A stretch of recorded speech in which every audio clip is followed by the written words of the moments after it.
അതല്ലെങ്കിൽ വീര അവകാശങ്ങളൊന്നും പറയല്ല. ചരിത്രത്തിൽ ഇങ്ങനെ കാണുന്നു.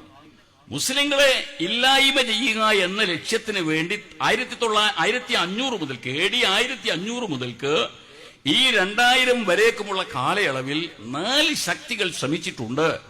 പോർത്തുഗീസ് ശ്രമിച്ചു, ഡച്ച് ശ്രമിച്ചു, ഫ്രഞ്ച് ശ്രമിച്ചു, ലാസ്റ്റ് ബ്രിട്ടീഷും ശ്രമിച്ചു.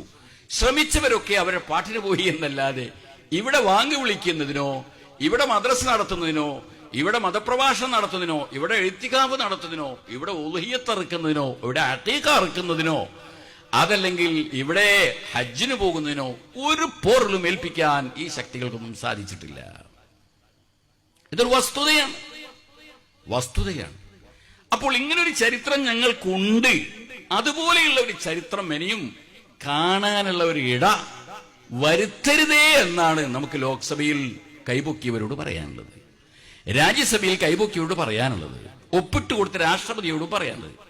ഇതുപോലെയുള്ളൊരു ചരിത്രം ഇനിയും കാണാൻ നിങ്ങൾ അവസരം ഉണ്ടാക്കരുത്. എന്താണ് ചരിത്രം സംഭവിക്കുക? ആര് ഇഖ്റാജിന് ശ്രമിക്കുന്നുവോ, പുറത്താക്കാൻ ആര് ശ്രമിക്കുന്നുവോ അവർ ഔട്ടാകുക.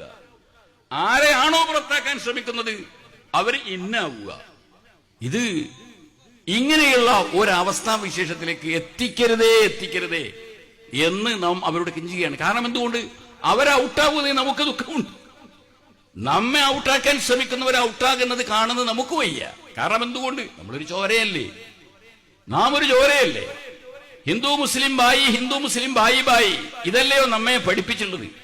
സാരേ ജഹാൻ സെ അച്ഛാ ഹമാര, ഹിന്ദുസ്ഥാൻ ഹമാര, ഇതല്ലയോ നമ്മെ ഇഖ്ബാൽ പഠിപ്പിച്ചിട്ടുള്ളത്? ഇത് തന്നെയല്ലയോ the glimpses of world history, discovery of India തുടങ്ങിയ പുസ്തകങ്ങളുടെ പണ്ഡിറ്റ് ജവഹർലാൽ നെഹ്റു നമ്മെ പഠിപ്പിച്ചിട്ടുള്ളത്?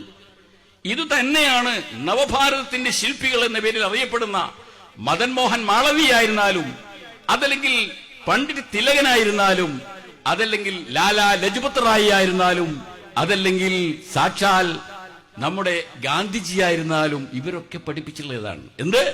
സാരേ ജഹാൻ സെ അച്ഛാ ഹിന്ദുസ്ഥാൻ ഹമാര. ഈ മന്ത്രം പറഞ്ഞുകൊണ്ട് തന്നെയാണ് ഇവരൊക്കെ ഇവിടെ കഴിഞ്ഞു പോയിട്ടുള്ളത്. അങ്ങനെ ഇരിക്കുന്ന ഒരു അവസരത്തിൽ നമ്മെ പുറത്താക്കുന്നു എന്നതിന്റെ പേരിൽ പോലും ഒരാൾ ഔട്ടാകുന്നത് നമുക്ക് കാണാൻ വയ്യ.